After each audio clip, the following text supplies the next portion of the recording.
Set your priorities. I'll tell you what, I find way too many people, individuals, solopreneurs, business owners, doing second things first.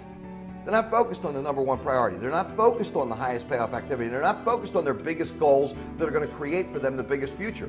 You know what they want to do? They want to go down and do the checklist thing, right? So when we got our to-do list, what are the first things we typically handle? The easy ones. Why do we handle the easy ones?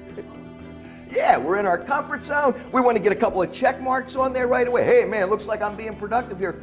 But you know what? Again, doing things that don't need to be done is not going to get you where you need to get to in this new economy we're in. Things are changing. They're going to continue to change. And you know what? Today, more so than ever, we live in a world that's connected 24/7. Everybody wants, you know, to be on the email and Crackberries and dialed in 24/7, right? You have to take time to renew and recharge your engines and with your people. Systematized decision making. Effective decision making is really, really important. So have you systematized that in your organization? Are you empowering your people to make decisions? And at what level are you empowering them to? All this is from Peter Drucker. Drucker died, I don't know, 2-3 years ago, but he was, for 80 years, the guru, the management guru. His stuff, I go back and read it again and again and again because it was insightful when he wrote it, and it's insightful today. Some things are timeless, you know what I mean? Some, like if you look at the great books, the great religious books, Judaism, Christianity, right? Those books go deep and they're old, but the principles don't change. They're timeless principles. So Drucker brings great stuff to the party today, just as he did 20 years ago, 30 years, and 40 years ago. And as he moved on, he kept talking about, you know what, time is our most precious commodity. And doing something efficiently in lieu of doing what makes you more effective is a waste of time. So you have to keep coming back to that. One of the questions I would ask you, if I were you, I would ask myself, is this a high payoff activity? Here, increasing effectiveness may well be the only area where we can hope to significantly raise the level of performance and achievement and satisfaction. Now, are you doing that for yourself, identifying your high payoff activities and what is important, what are the right things to do, and with every level in your company? You know, your general managers, your sales manager, and everybody, right down to the people on the floor.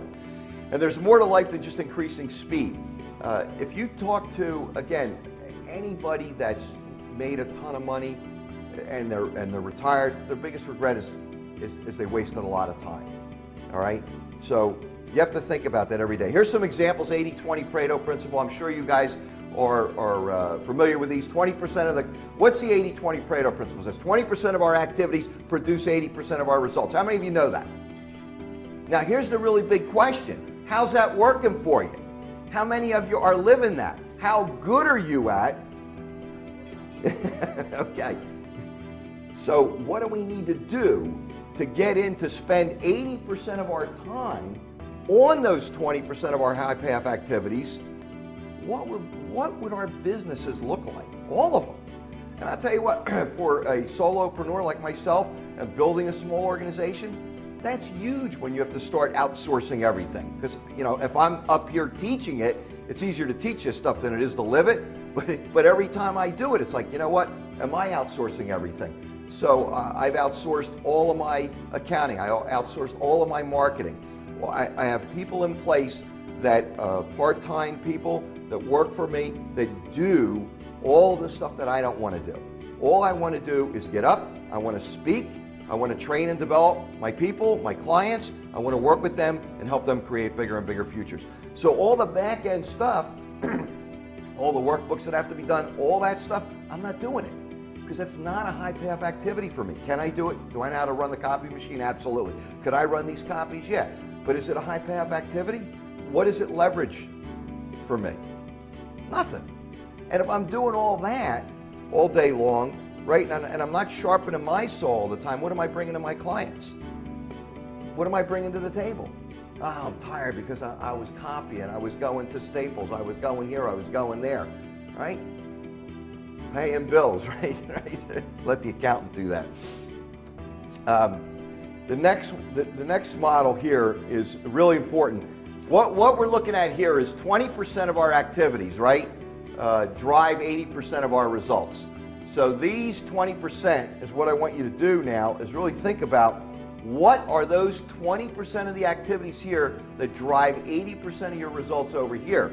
Because we get enslaved in the other 80% of activities here that only drive 20% of our results here. We get enslaved in that activity because it's easy, because we're in our comfort zone, etc., etc. What I want you to look at is what are your high payoff activities and how am I going to start to focus on them? And here's the trick with low payoff activities. This is critical here. SEDO, S-E-D-O. Simplify, eliminate, delegate, and outsource all of your low payoff activities. So first we're going to identify here, what are your high payoff activities? Then every single time you're doing a low payoff activity, ask yourself, how can I simplify this or systematize this process? How can I eliminate it? How can I delegate it? Or how can I outsource it? Why do we want to do that every single time?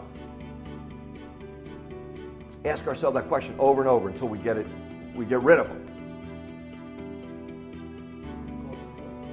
It absolutely is costing you money. I'm going to share a great chart with you. It's costing you a ton of money. Why else do you want to keep asking the question over and over again, though? Absolutely, absolutely. It'll increase your effectiveness. Look, we live in our habits, so if we're doing this stuff now, what's going to make the difference tomorrow morning when we go to the office? Are we going to still do this stuff here? Yeah, probably. Phone rings, going to answer it, the mail comes in. We, as human beings too, we are reactive. We're not proactive. We react to everything instead of thinking about where do I want to see this business 5 years down the road, 10 years down the road, 20 years down the road. What do I want to create rather than just reacting to what's going on? How can I step out of my box? How can I step out of my sandbox here and create a bigger and bigger business?